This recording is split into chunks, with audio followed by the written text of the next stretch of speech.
14 दिन और अब 10 दिन में बढ़े कोरोना के 1 लाख मरीज। देश में संक्रमितों का आंकड़ा 3 लाख के पार। 24 घंटे में 11,458 नए केस। दिल्ली में कोरोना के कहर को देखते हुए अमित शाह ने केजरीवाल के साथ बुलाई हाई लेवल बैठक। जम्मू कश्मीर के पुलवामा और कुलगांव में सुरक्षा बलों और आतंकियों में मुठभेड़। सुरक्षा बलों ने 2 आतंकियों को मार गिराया। 23 दिन में 25 आतंकी ढेर। आईएमए की पासिंग आउट परेड में देश को मिले 333 नए अफसर। चीन से विवाद पर सेना प्रमुख नरवणे का बयान। एलएसी पर हालात पूरी तरह से नियंत्रण में, बोले नेपाल के साथ बहुत बेहतर संबंध। नहीं थम रहा पेट्रोल डीजल की कीमत में बढ़ोतरी का सिलसिला। लगातार 7वें दिन बढ़ी कीमतें। कांग्रेस ने कहा कच्चे तेल की अंतर्राष्ट्रीय कीमतें 15 सालों में सबसे कम, फिर भी नुकसान झेल रही है देश की जनता।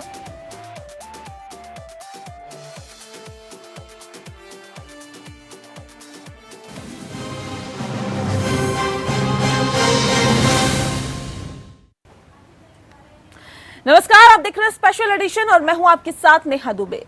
भारत में कोरोना वायरस से संक्रमित मरीजों का आंकड़ा 3 लाख के पार हो गया है। वायरस से सबसे ज्यादा प्रभावित देशों की सूची में भारत चौथे स्थान पर पहुंच गया है। आधिकारिक आंकड़ों के अनुसार करीब 8,500 लोगों की मौत इस संक्रमण से हो चुकी है। देश में कोरोना के बढ़ते मामलों के बीच एक और बुरी खबर है। अमेरिका के बाद भारत दूसरा ऐसा देश हो गया है जहां सबसे ज्यादा संख्या में कोरोना के गंभीर मरीज हैं।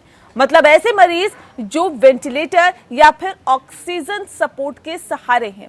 अमेरिका में ऐसे मरीजों की संख्या 16,827 है, जबकि भारत में 8,944 मरीजों की हालत गंभीर है। शुक्रवार सुबह तक इस मामले में ब्राजील दूसरे नंबर पर था, जहां अब 8,318 मरीजों की हालत गंभीर है। 10 दिन पहले यानी 3 जून को इस मामले में भारत 7वें नंबर पर था। इन सबके बीच पीएम नरेंद्र मोदी अगले हफ्ते सभी राज्यों के और केंद्र शासित प्रदेशों के मुख्यमंत्रियों के साथ देश में कोरोना वायरस की संकट पर चर्चा करेंगे। 16 और 17 जून को वीडियो कॉन्फ्रेंसिंग के जरिए ये बैठक होगी। बैठक में मुख्यमंत्री से लेकर कोरोना से निपटने के लिए मुख्यमंत्रियों से सुझाव भी लिए जा सकते हैं।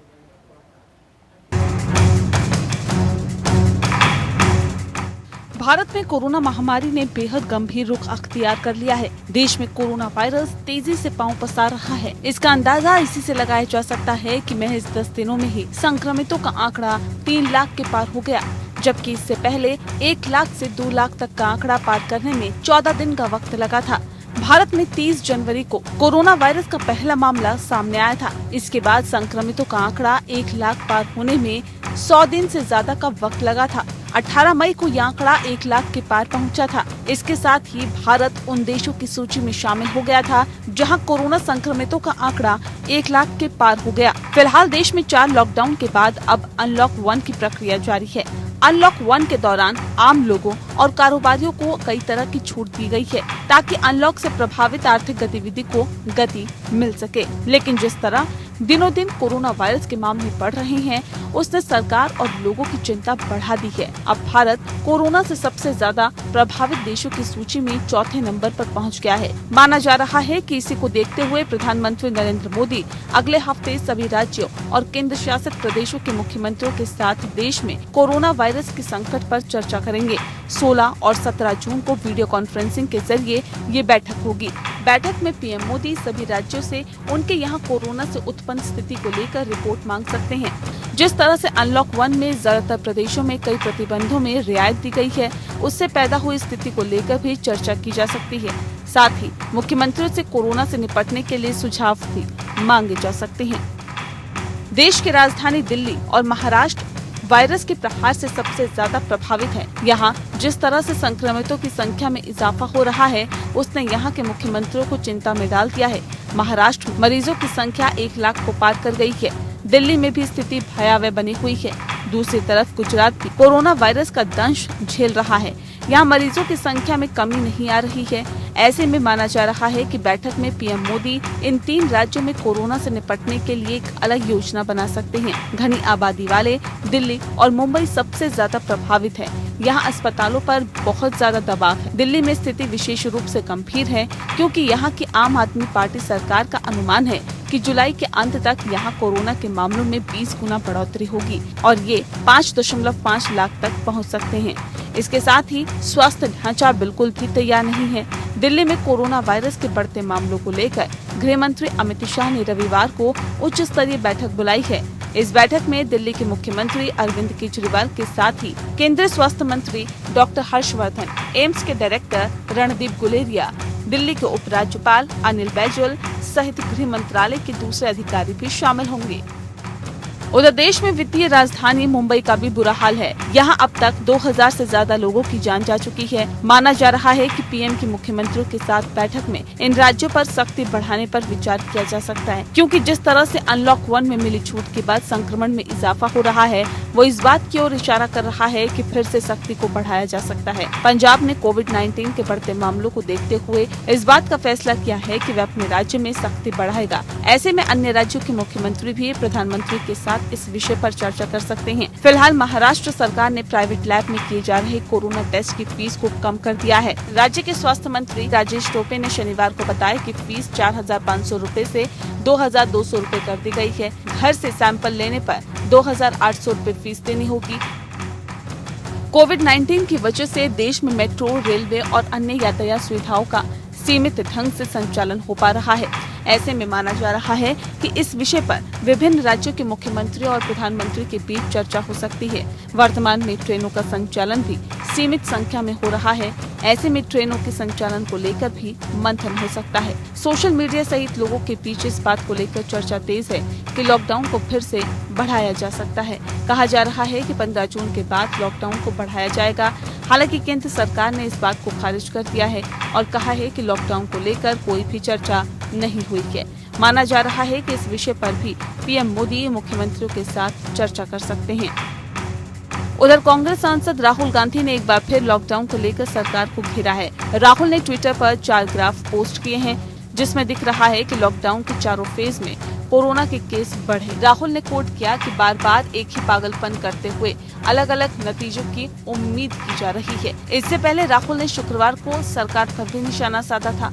उन्होंने कहा कि भारत एक गलत रेस को जीतने के रास्ते पर मजबूती से आगे बढ़ रहा है। एरोगेंस और इनकॉम्पिटेंस की वजह से भयानक ट्रेजेडी हो रही है। कोरोना संकट से निपटने के तरीकों और लॉकडाउन की टाइमिंग को लेकर कांग्रेस लगातार सरकार पर सवाल उठाती रही है। सरकार ने जब लॉकडाउन 1 का ऐलान किया तो राहुल ने कहा था कि अब कोरोना तेजी से फैल रहा है तो लॉकडाउन हटाया जा रहा है। लॉकडाउन का मकसद फेल हो चुका है और देश इसके नतीजे भुगत रहा है। Bureau report. तो भारत में कोरोना वायरस से संक्रमित मरीजों का आंकड़ा लगातार बढ़ता जा रहा है। 3 लाख के पार यह आंकड़ा हो गया है। वायरस से सबसे ज्यादा प्रभावित देशों की सूची में भारत अब 4थे स्थान पर पहुंच गया है। आधिकारिक आंकड़ों के अनुसार करीब 8,500 लोगों की मौत इस संक्रमण की वजह से हो चुकी है। और देश में कोरोना के बढ़ते मामलों के बीच एक और बुरी खबर यह है कि अमेरिका के बाद भारत दूसरा ऐसा देश हो गया है जहां सबसे ज्यादा संख्या में कोरोना के गंभीर मरीज हैं। ऐसे में तमाम राजनीतिक पार्टियां भी केंद्र सरकार को घेरने में लग गई है। इस पे आज हम तफसील से चर्चा करेंगे। हमारे साथ खास मेहमान मौजूद हैं, उनसे आपका तारुफ करा देते हैं। विनोद सोनकर जी हमारे साथ हैं, सांसद है बीजेपी के, बहुत स्वागत है विनोद जी आपका। अनुज आत्रे जी हमारे साथ जुड़ गए हैं, नेता है कांग्रेस के। अनुज जी बहुत स्वागत है आपका भी। डॉक्टर सुधीर गुप्ता जी हमारे साथ है, चेस्ट स्पेशलिस्ट है कैलाश हॉस्पिटल में, बहुत स्वागत है डॉक्टर सुधीर आपका। साथ ही आकाश जिंदल जी भी हमारे साथ जुड़ गए हैं, अर्थशास्त्री है। आकाश जी आपका भी बहुत स्वागत है। सबसे पहला सवाल मेरा विनोद जी आपसे है, क्योंकि जिस तरह से कोरोना संक्रमित मरीजों की संख्या लगातार बढ़ती जा रही है, देश भर में जो आंकड़ा है वो 3 लाख को पार कर गया है। ऐसे में अब तमाम राजनीतिक पार्टियों के जरिए अब केंद्र सरकार को घेरने की कोशिश भी की जा रही है। राहुल गांधी ने भी सवाल उठाए, किस तरह से देखते हैं?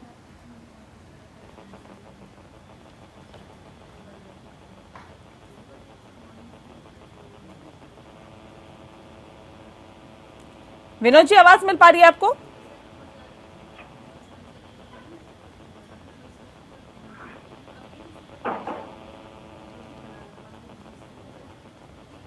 विनोद जी, आवाज मिल रही है आपको?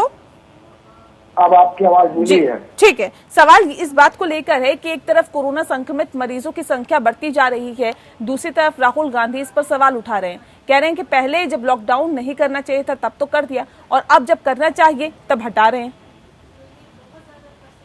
देखिए, निश्चित रूप से कोरोना के पेशेंट देश में बढ़ रहे हैं, ये चिंता का विषय भी है और एक बहुत गंभीर संकट का सामना देश कर रहा है। जहां तक राहुल गांधी जी का सवाल है, राहुल गांधी जी जो कह रहे हैं कि जब लॉकडाउन करना था तब नहीं किया, अब कर रहे हैं, ये वही कांग्रेस के लोग हैं, कांग्रेस के राष्ट्रीय अध्यक्ष हैं। जब उस समय से लेके आज तक ये लगातार स्थितियों के जिस तरह से राजनीति कर रहे हैं, ये दुर्भाग्यपूर्ण है। जबकि माननीय प्रधानमंत्री जी एक नहीं कई बार सभी प्रदेश के मुख्यमंत्रियों से चर्चा कर रहे थे, उसमें कांग्रेस के शासित प्रदेश के मुख्यमंत्री भी थे और इन लोगों से सभी से सलाह करने के बाद लगातार प्रधानमंत्री जी इससे निर्णय ले रहे हैं। और राहुल गांधी का जो ये कहना कि लॉकडाउन उस समय नहीं करना चाहिए था, आप कल्पना करिए अगर उस समय लॉकडाउन ना किया गया होता तो देश के हालात क्या हुए होते। ठीक है विनोद जी, अब क्या रोड मैप है आपके पास? अब क्या प्लानिंग है, क्या योजना है? कोरोना से निपटने के लिए सरकार की क्या प्लानिंग है? नेहा जी, आपकी आवाज भी क्लियर है। विनोद जी, सवाल मेरा बहुत सीधा सा है, क्योंकि अब जिस तरह से कोरोना संक्रमित मरीजों की संख्या लगातार बढ़ती जा रही है, 3 लाख के पार ये आंकड़ा पहुंच गया है। सरकार की अब क्या प्लानिंग है, कैसे कोरोना को कंट्रोल किया जाएगा?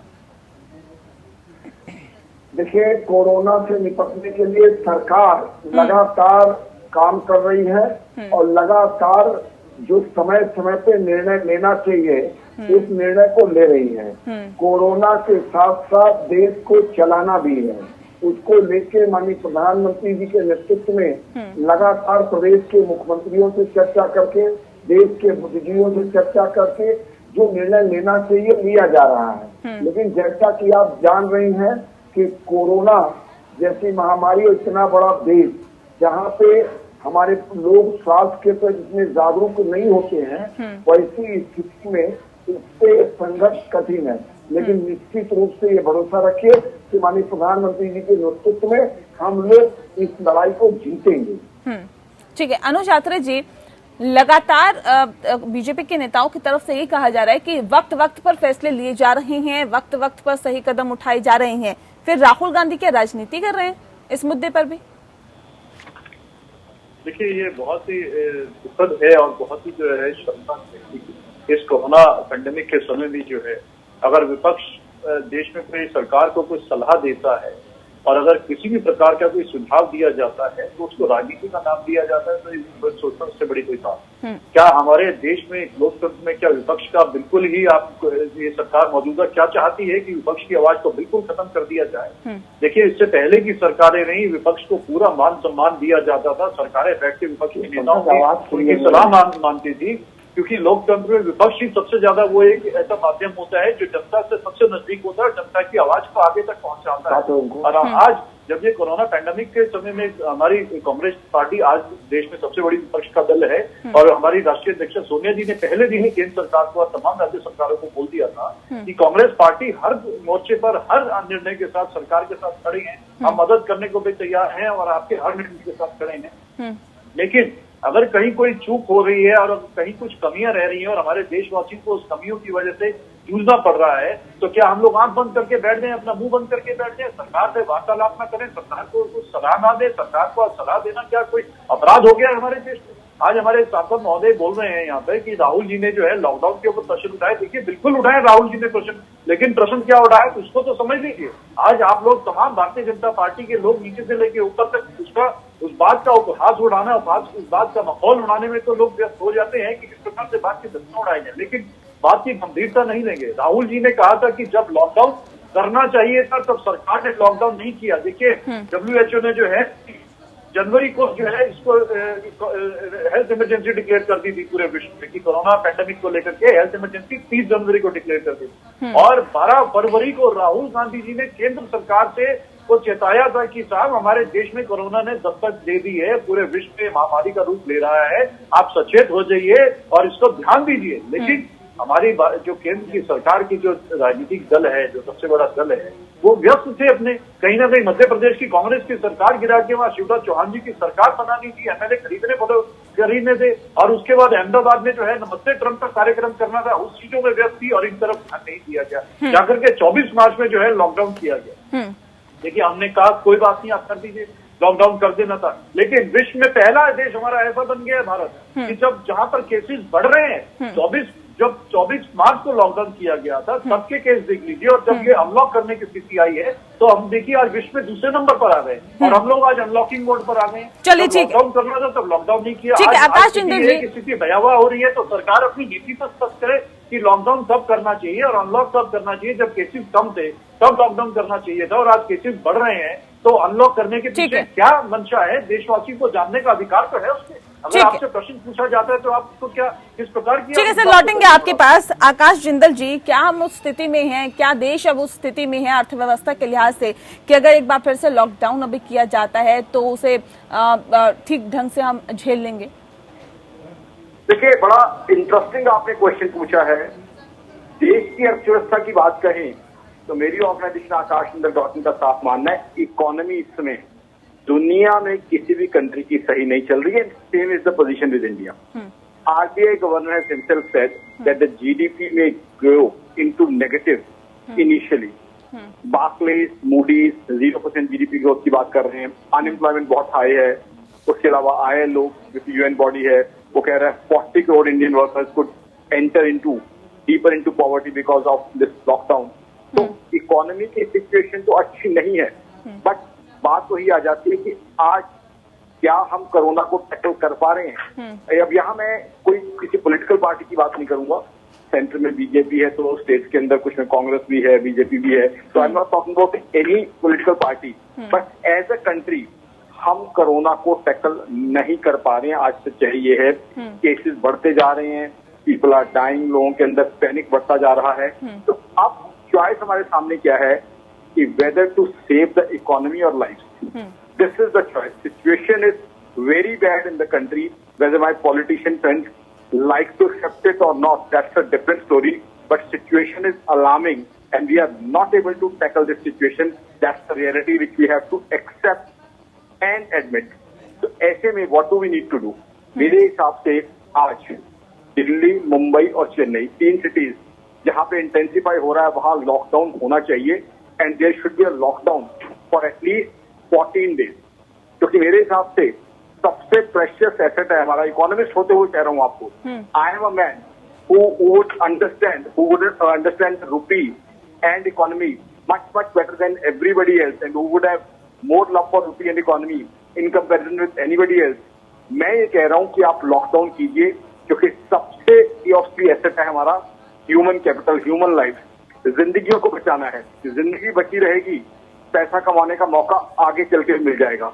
तो आज इकोनॉमी की कंडीशन चाहे अच्छी नहीं है, चाहे खराब है, but since as a country we have failed to tackle the coronavirus, the COVID-19 situation, I think we should have a lockdown in Delhi, Mumbai and Chennai, जो 3 सिटीज हमारे सामने आ रहे हैं, जहां इनफैक्ट बढ़ता जा रहा है, बेड्स है नहीं है, हॉस्पिटल नहीं है, डॉक्टर्स, पैरामेडिकल स्टाफ कम पड़ते जा रहे हैं, और रोज हम बिल्कुल देख रहे हैं किस तरीके से जो लोग बेचारे इन्फेक्टेड हैं उनको किस तरह की दिक्कतें आ रही हैं।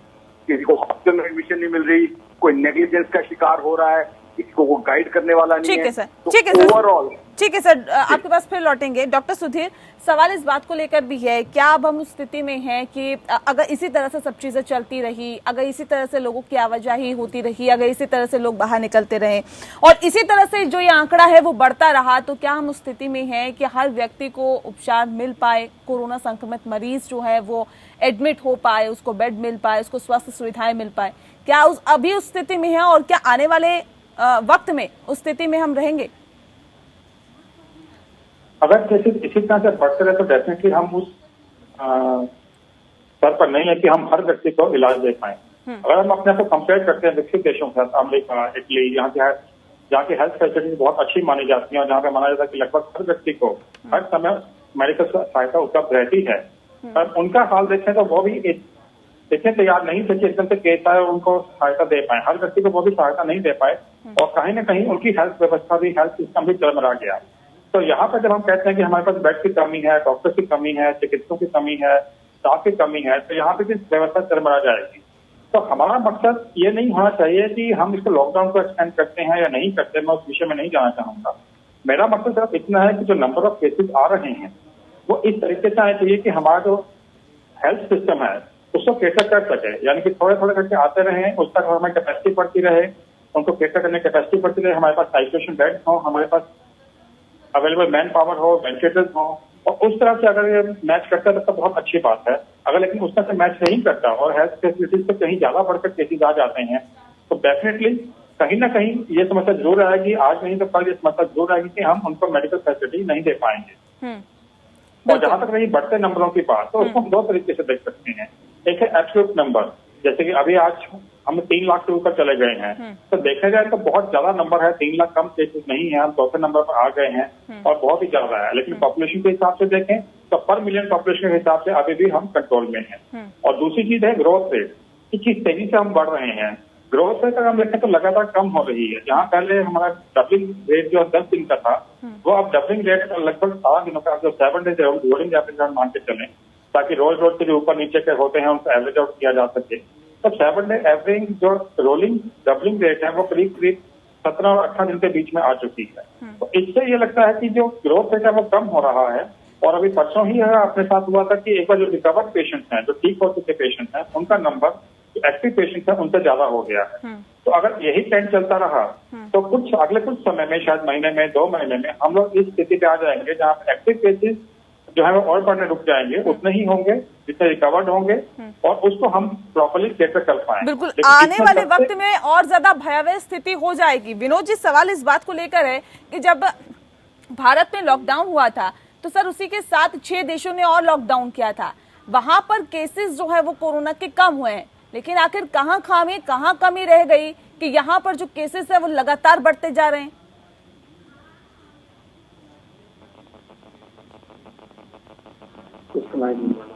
विनोद जी, आवाज मिल पा रही है आपको?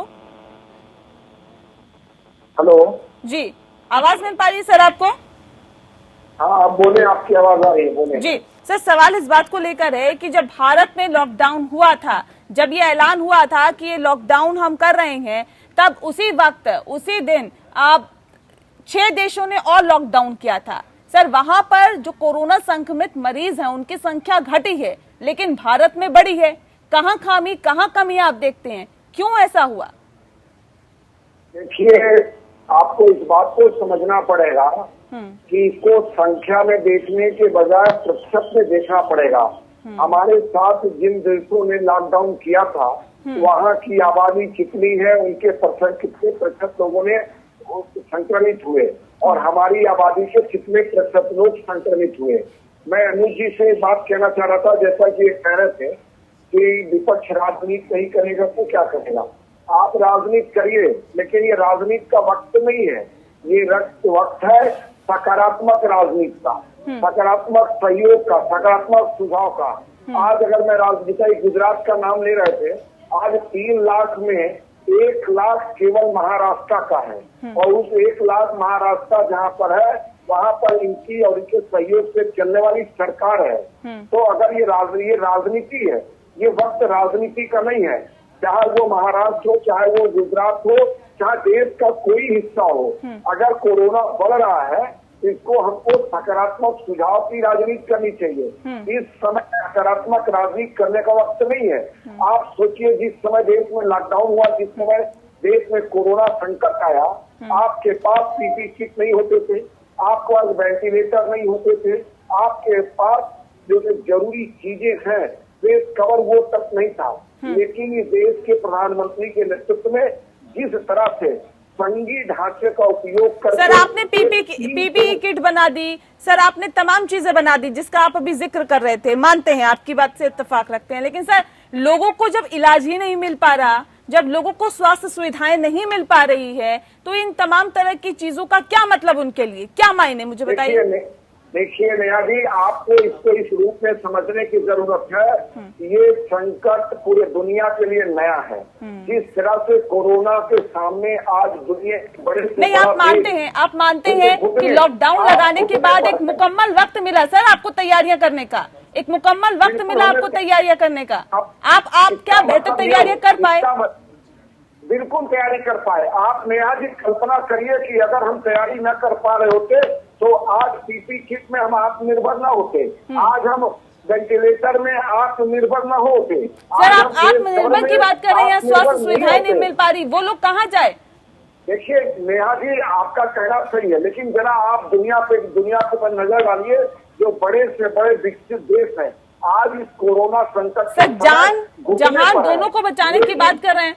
क्या नहीं लग रहा आपको कि जान की बजाय आप जहान को ज्यादा तवज्जो दे रहे हैं? अर्थशास्त्री हमारे साथ है, वो कह रहे हैं कि अभी इस वक्त फिलहाल जो स्थिति है, जो हालात है, उसके मद्देनजर एक बार फिर से लॉकडाउन करने की जरूरत है। नेहा जी आप सुनिए थोड़ा सा, जो हमारे ये तैयारी का परिणाम है कि हमारे यहाँ रिकवरी रेट पूरे दुनिया में सबसे ज्यादा है और जो मॉर्टेलिटी रेट है वो दुनिया में सबसे कम है।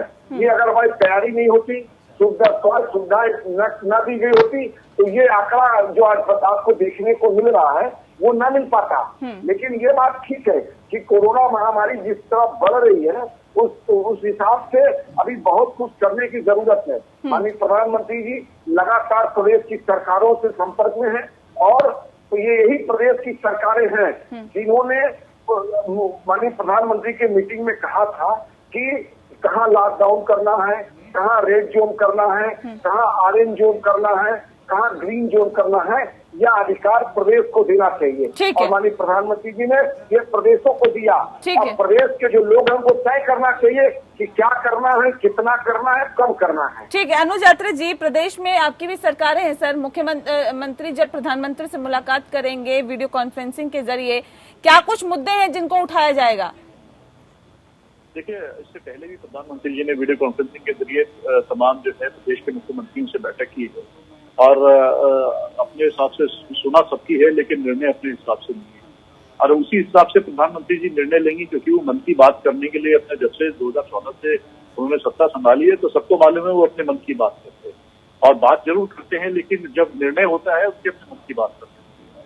आज हालात ये हैं कि जिस प्रकार से अभी हमारे सोनकर साहब बोल रहे थे कि देखिए हम लोग राजनीति करने नहीं आए, कम से कम इस कोरोना पैंडेमिक के समय हमारे तमाम नेताओं ने कह दिया था कि ये राजनीति का अवसर नहीं है, राजनीति का समय नहीं है, हम लोग बिल्कुल राजनीति सब भूले बैठे हैं। ये समय इस समय जो है देश को और देशवासियों को बचाने का समय। राजनीति क्या होती है सोनकर साहब? राजनीति वो होती है कि जब हम कोरोना से लड़ाई को छोड़ करके और चुनावी मोड में आ जाए। राजनीति वो होती है कि जब हम बिहार चुनाव को अभी से तैयारी में लग जाएं और 60 दिन बाद हमें पता चलता है कि हमारी तैयारी कोरोना से नहीं हो रही थी, अभी बिहार चुनाव जितने महीनों पड़े हैं उनकी तैयारी में लेकर के जो है हम जो 72,000 LED वहां लगा करके और 100 करोड़ से ऊपर वहां पे चुनावी रैली में खर्च देते। यही पैसा अगर भारतीय जनता पार्टी वहां पे गरीबों के लिए खर्च देती है, बिहार के हमारे जो प्रवासी मजदूर है जो तमाम उन्होंने जो है संकट झेल करके पहुंच नहीं पाए हैं, कितने पहुंचे हैं, किन हालातों में पहुंचे हैं, उनको टिकट के पैसे नहीं है, उनके पैर में छाले पड़ गए, उन्होंने अपने प्राण गंवा दिए रास्ते में, उनके ऊपर दे दिया होता तो शायद आपको जो है वो ज्यादा आपको इस समय सांसद होता। लेकिन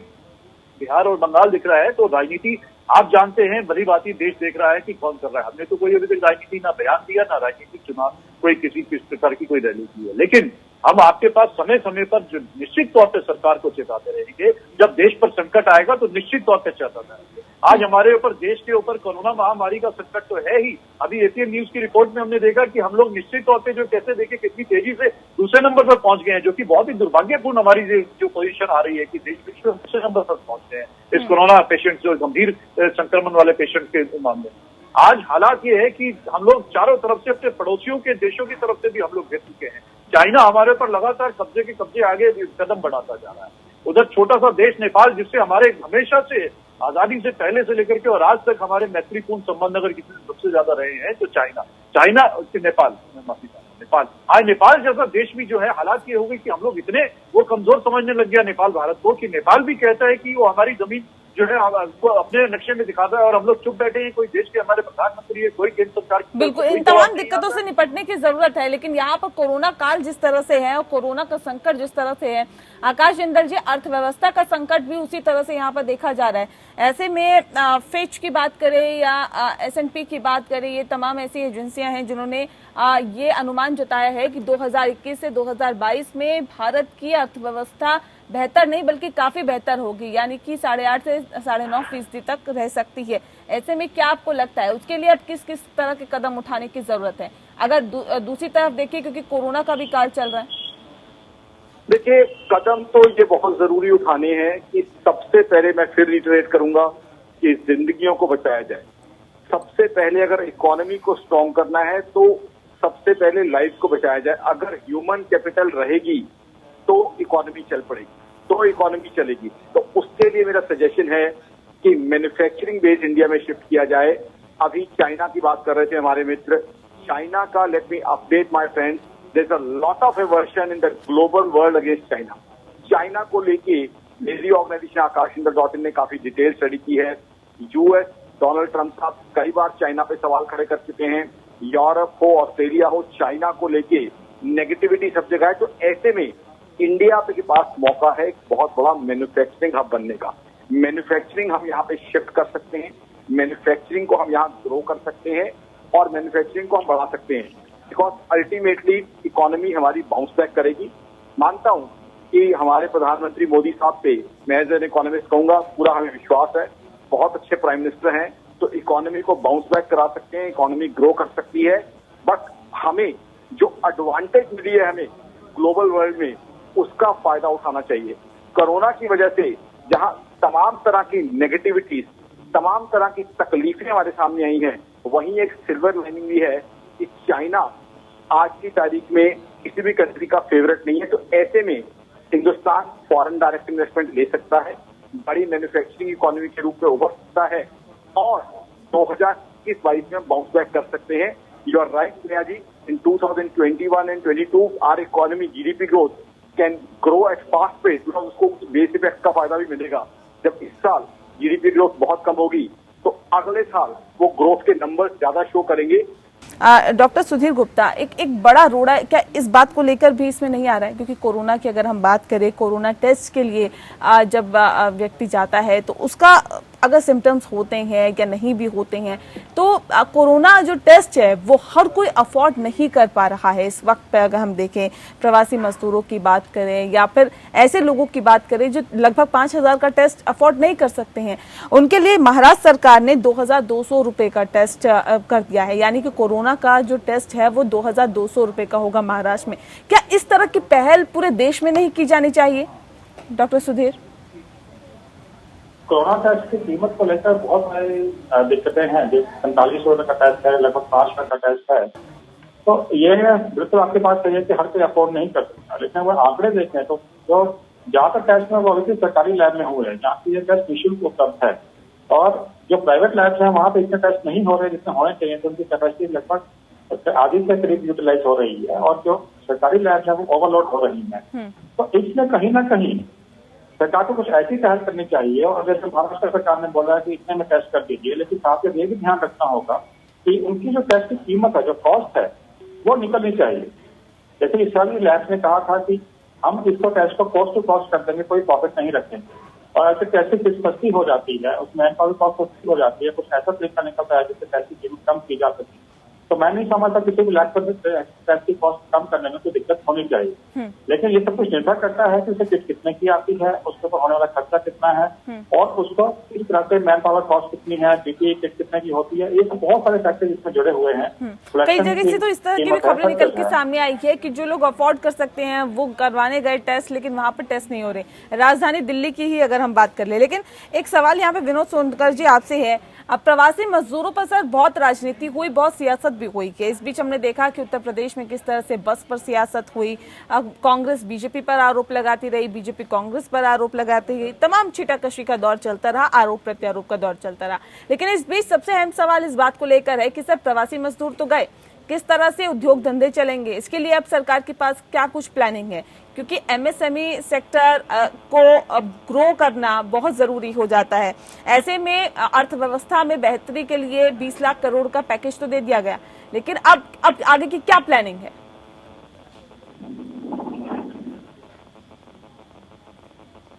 देखिए नया जी कि प्रवासी श्रमिकों को लेके इस देश में दुर्भाग्यपूर्ण ढंग से लोगों ने राजनीति किया। पहले दिन से भारत सरकार का नीति और नीति जन स्पष्ट थी। उन्होंने जो श्रमिक ट्रेन चलाई उसमें स्पष्ट रूप से इस बात का प्रोविजन किया गया, प्रावधान किया गया कि 85% रेलवे देंगे और 15% संबंधित जो प्रदेश है वो आपस में तय करेंगे कि कौन उसका पेमेंट करेगा। इसके पीछे भी लॉजिक थी। यदि आप कल्पना करिए 100% लोगों ने सवाल किया कि 85% दे सकते हैं, 100% नहीं दे सकते क्या? हम लोग स्पष्ट करना चाहते हैं कि जब 85 दे सकते थे तो हम लोग 100 भी दे सकते थे, लेकिन आप कल्पना करिए अगर 100% फ्री हो जाती तो लॉकडाउन का धज्जी उखाड़ के जिस तरह से ट्रेनों पे भीड़ आता वो संक्रमण कितनी बड़ी मात्रा में होती, इस बात को समझने की जरूरत है। और जहां तक बसों की बात कर रहे हैं, सबसे ज्यादा लोग महाराष्ट्र से निकले, लेकिन महाराष्ट्र की सरकार को जो जिम्मेदारी का काम करना चाहिए था उन्होंने सूची बना के देना भी उचित नहीं समझा।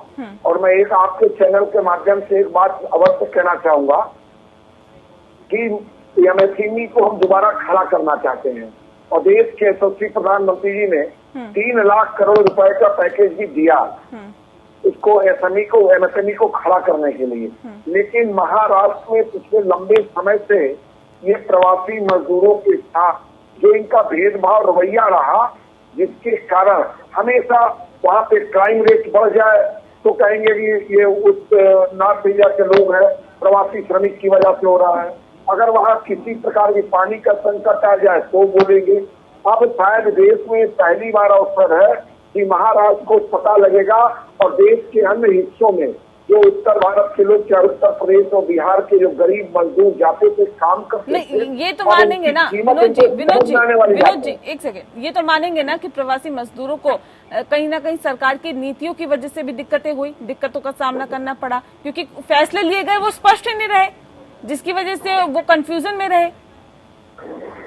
नहीं, सरकार के नीति से कोई कष्ट नहीं हुआ। दिक्कत आई कि जब इतना लंबा समय लॉकडाउन हुआ और संबंधित प्रदेश जहाँ पे प्रवासी श्रमिक थे वो उनका विश्वास जीतने में असफल है कि आप यहाँ रहिए, आपके स्वास्थ्य की, आपके भोजन की चिंता हम करेंगे।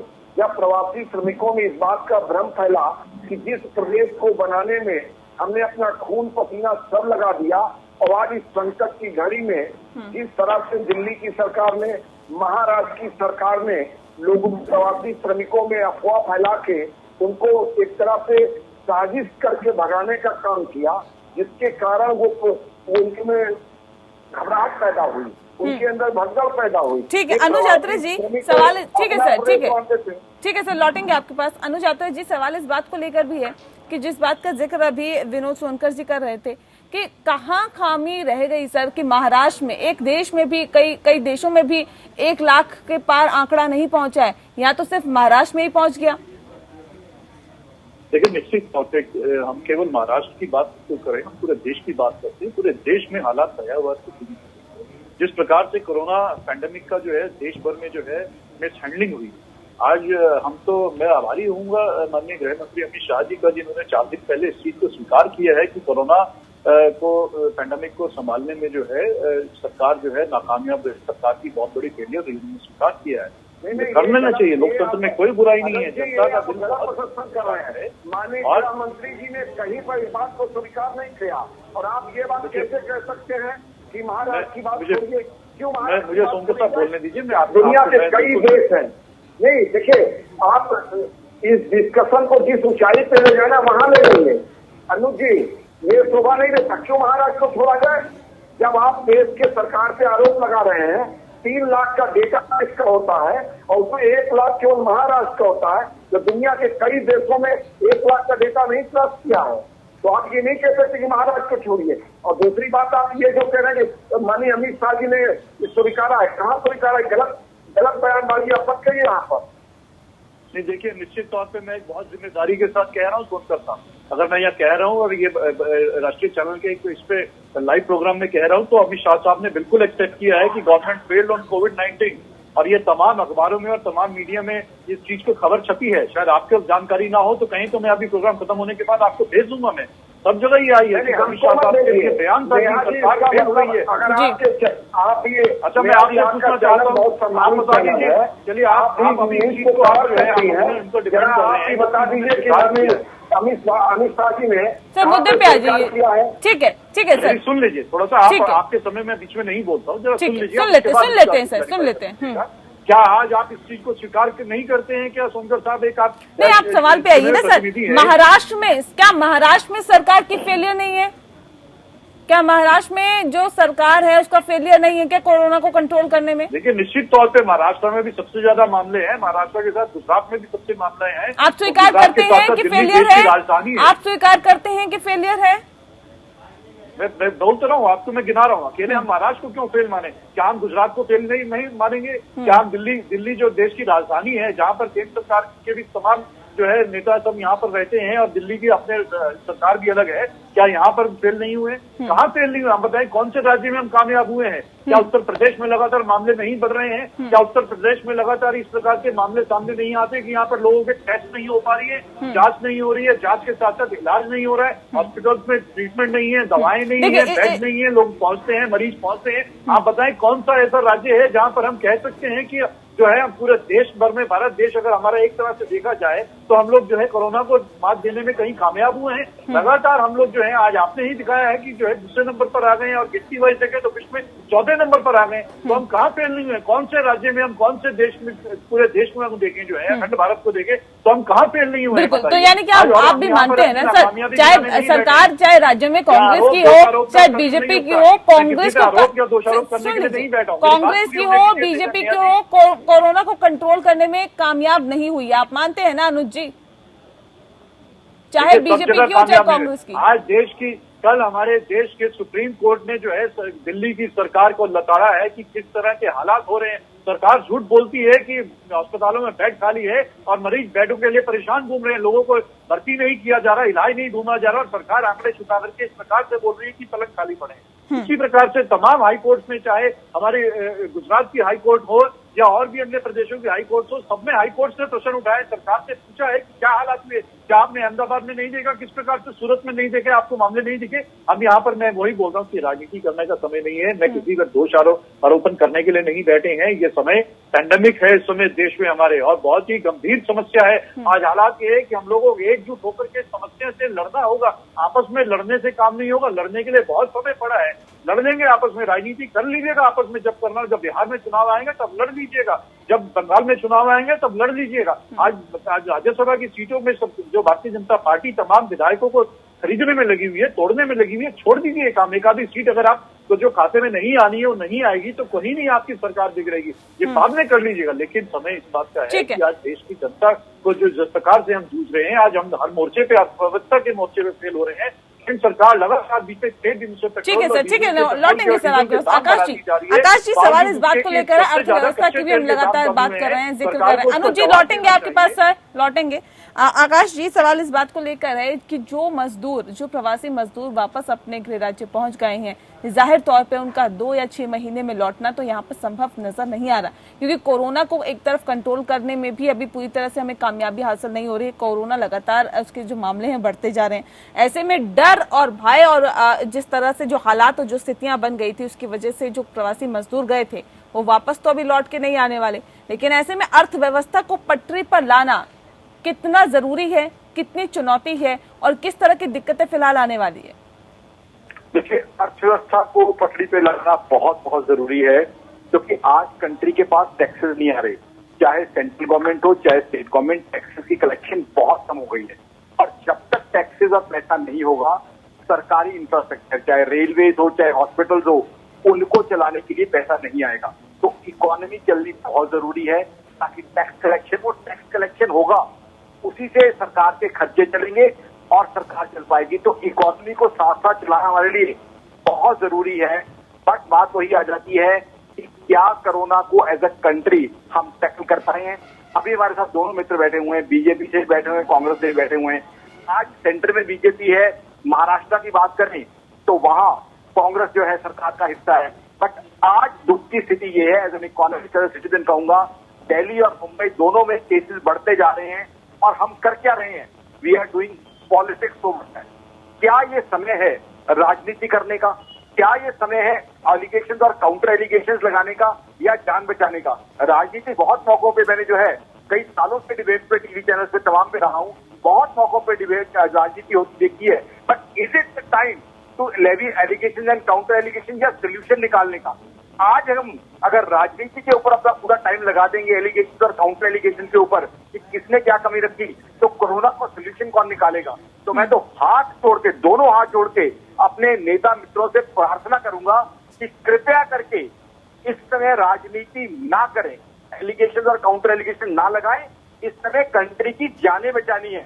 सोचिए उस व्यक्ति के बारे में, सोचिए। नहीं, 10 सेकंड आपको मुझे देने पड़ेंगे नेहा जी, प्लीज। सोचिए उस व्यक्ति के बारे में, उस 30 साल की महिला और 5 साल के बच्चे के बारे में, जिसका पति और जिसका पिता जो है कोरोना से लड़ रहा है हॉस्पिटल के अंदर। क्या ये राजनीति वो जो सुनेगी टीवी पे उसे कैसा लगेगा? तो ऐसे में प्लीज हाथ जोड़ के विनती कर रहा हूँ हमारे नेता भाइयों को, please think about saving life.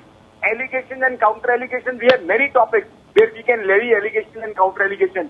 Please, ठीक है सर, मेरे पास वक्त की कमी है सर। डॉक्टर सुधीर गुप्ता जी, सवाल इस बात को लेकर है, अब स्वास्थ्य इंफ्रास्ट्रक्चर की बात करें, किस तरह से अब बदलाव करने की जरूरत है और कहां पर चेंजेस करने की जरूरत है ताकि हर किसी को स्वास्थ्य सुविधाएं मिल सके? मैं तो प्लीज सवाल रिपीट कीजिए, आवाज साफ नहीं आ रही है। डॉक्टर सुधीर, अब आपको आवाज मिल पा रही है? लगता है संपर्क टूट गया है। विनोद सोनकर जी, एक आखिरी सवाल मैं आपसे पूछ रही हूँ यहाँ पर, क्योंकि प्रवासी मजदूरों की अगर हम बात करें सर, वो अपने घर चले गए हैं, उनको रोजगार देना एक बड़ी समस्या है। कैसे उनके घर का चूल्हा जलेगा, कैसे उनका परिवार का पेट पाला जाएगा, ये एक बड़ी समस्या उनके सामने है। सरकार के पास अब क्या प्लानिंग है उनको रोजगार देने के लिए?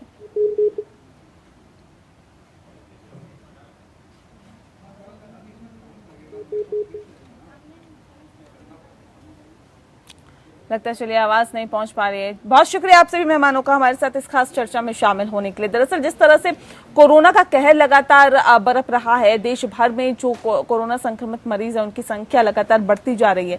यह आंकड़ा 3 लाख को पार कर गया है। वाकई अपने आप में चिंता का विषय बना हुआ है। अब इस ओर हम सबको आगे आने की जरूरत है, हम सबको बढ़ने की जरूरत है और एहतियात बरतने की जरूरत है। सरकार अपने स्तर पर काम कर रही है, प्रशासन लगातार जुटा हुआ है, लेकिन आपको समझना होगा कि एहतियात आपके लिए कितना जरूरी है। इसी के साथ स्पेशल एडिशन में इतना ही। नमस्कार।